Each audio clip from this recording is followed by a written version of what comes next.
ব্যক্তির প্রতি আল্লাহ তাআলা নারাজ। বাবারা একটু খেয়াল করেন, আমার প্রতি আপনার প্রতি আল্লাহ নারাজ হয়েছেন কিনা, তার আলামত কি, তার নিদর্শন কি?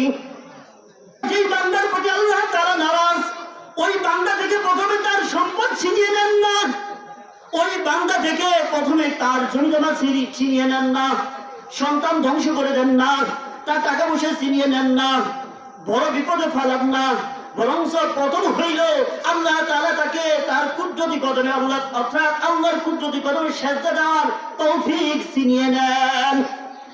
যার প্রতি আল্লাহ নারাজ, মনে রাখবেন সে কোনোদিন কি করতে পারবে না, আল্লাহর কুদরতি কদমে সেজদা দিতে পারবে না, দিলেও মাঝে মধ্যে। তাহলে মনে রাখবেন, আমি আপনি যদি আল্লাহর কুদরতি কদমে সেজদা দিতে পারি, আল্লাহকে মানতে পারি, আল্লাহর হুকুম মেনে আপনাকে নামাজ ফরজ করেছেন, এই নামাজগুলো যদি আদায় করতে পারি, তাহলে মনে রাখবেন আল্লাহ তাআলা আমার প্রতি আপনার প্রতি ভালোবাসা আছে, আমাকে পছন্দ করেন।